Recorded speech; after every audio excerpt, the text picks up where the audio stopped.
Anger Incorporated. Let's check it out.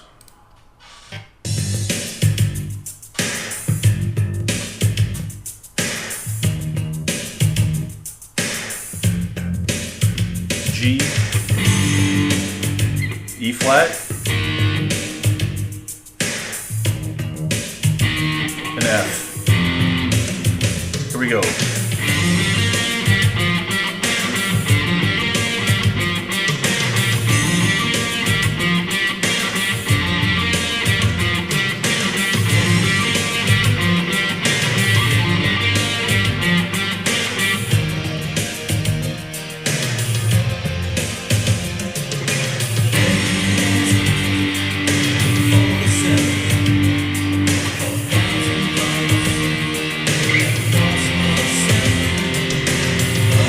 All right, so F, G, E flat, and F.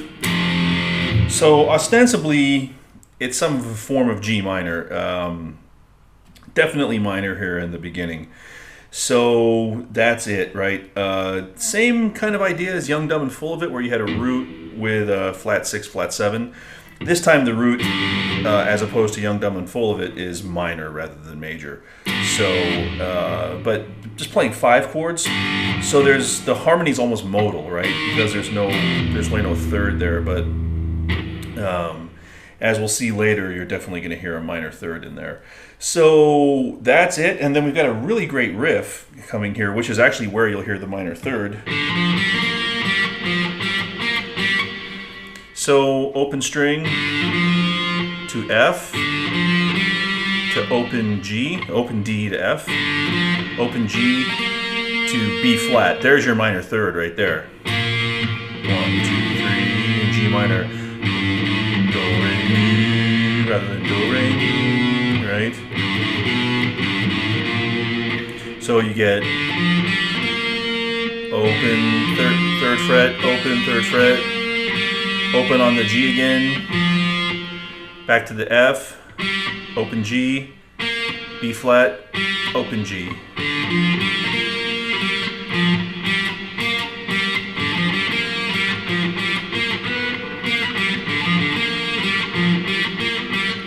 Turn my volume knob down a little here.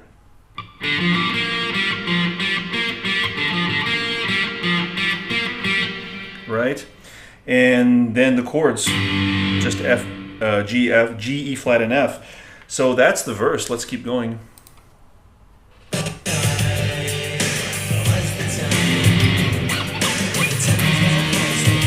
Got lost. Okay, here's the chorus. So let's scoot back and I'll just play the chords, the main sort of root power chords for the chorus, and then we'll talk about that keyboard riff.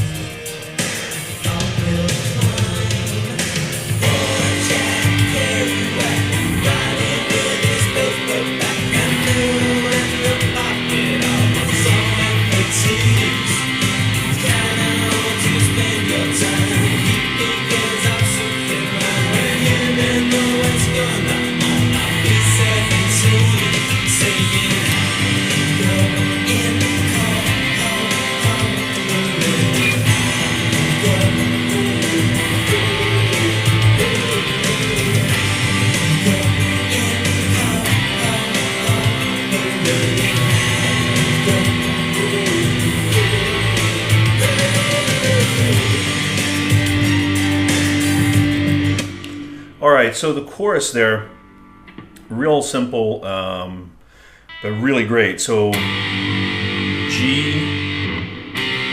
C, E, A, C.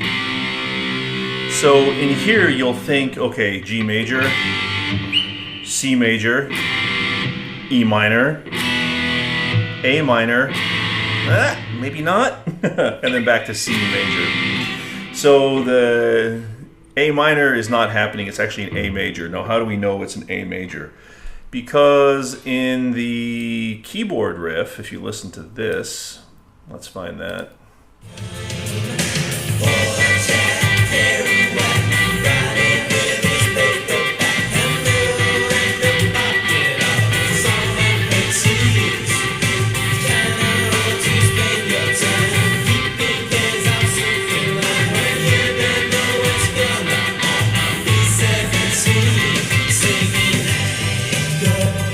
So those chords definitely give it away, because you have G, C, E minor, A major, C. So you can hear that major third in the A chord here. So we know that's an A major, right? So the chords are just double stops, they're just fractions of or partial chords. So there's your G, it's the D shape moved up to G. So you're just playing that partial, 7th and 8th fret on the bottom 2 strings. Then the C, 8th fret. E minor is this chord, right? So the same notes apply for the E minor. Move it up 2 frets, a whole step to A major, and then back down to C again.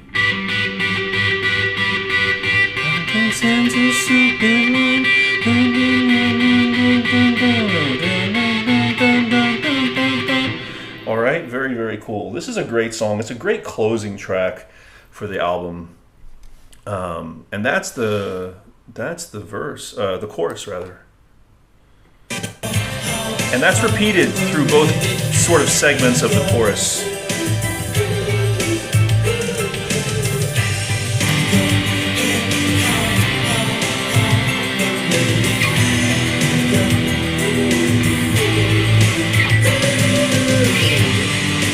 And then ending on the C is really great because it's got that C-G dominant relationship, or subdominant, whichever way you want to go. So it's a nice way to find ourselves back to G. So let's listen to this little keyboard riff.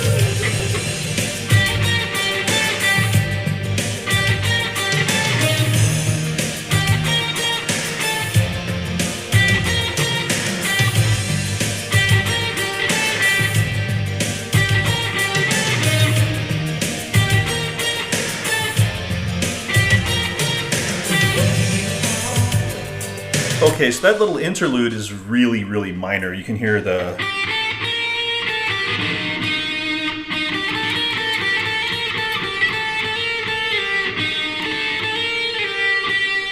Very minor, very cool, very kind of sinister sounding. I really like it. It's a bit almost like War of the Worlds, maybe. Something is calling that into my mind.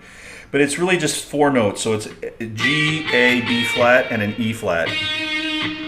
So the first part goes G, B flat, A, B flat, G. Second time ends on the E flat.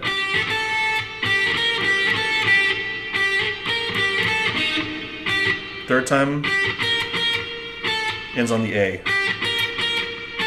Last time ends on the G.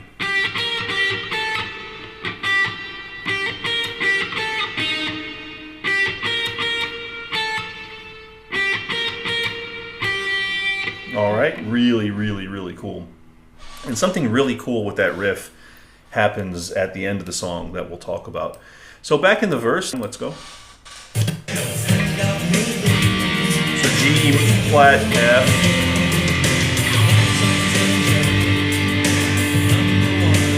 Great tone in this song.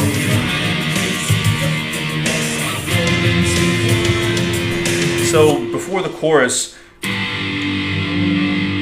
crime, crazy, filthiness, so rolled into one. The F is up here. Okay?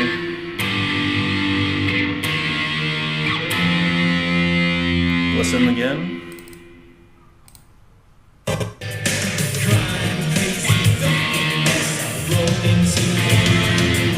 Sounds like it. Maybe I was wrong.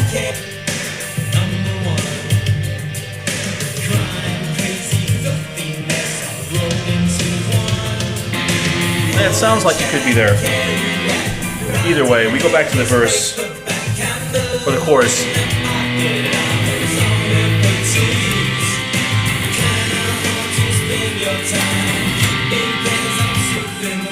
Okay, nice little guitar fill here. Listen.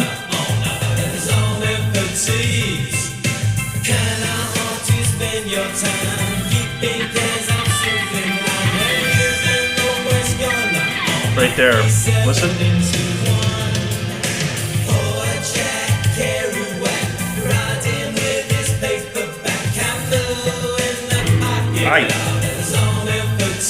Here we go.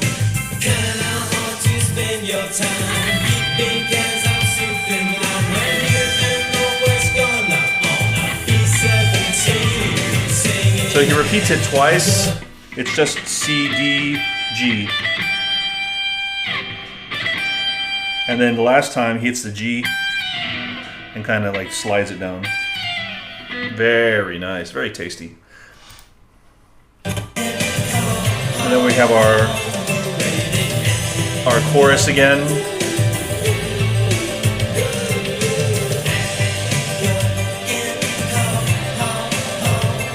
Now, buried in here, I suspect there is a very awesome guitar solo. I can hear something back there. If I put on the headphones, I can hear it a lot better. I suspect there's a guitar solo buried in this mix. And there's something else going on back there. You can hear it, but not... You hear it?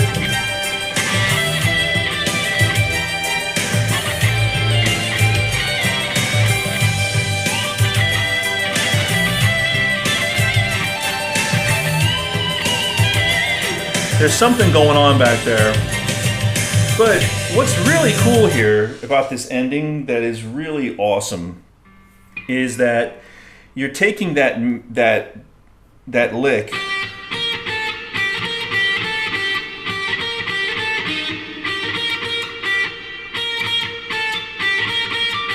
and playing it over the chorus chords.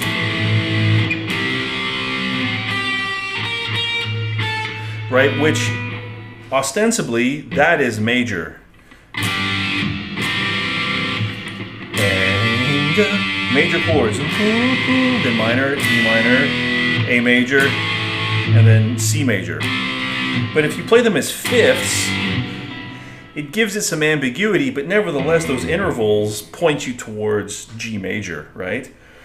But you're playing the minor third from G minor and the flat sixth, right? Which those two notes are like super characteristic of natural minor, right? Where you've got the flat third, 6 and 7. And it's being played on top of that chorus riff. So this is a really cool and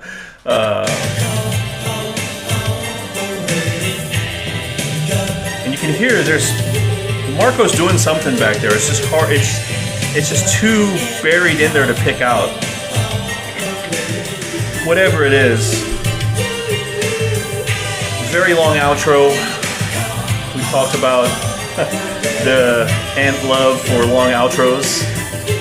So I would really like to hear. You can hear. You can really hear as it fades out that there was definitely some guitar going on back there. So this is a great track. A killer ending to the album. I like the long intro before the vocal kicks in. That's not something that you hear a lot in these Ant Marco songs. Like Here Comes the Grump's got a very long intro. This has a great long intro. So great song. And yeah, there we go. Thanks.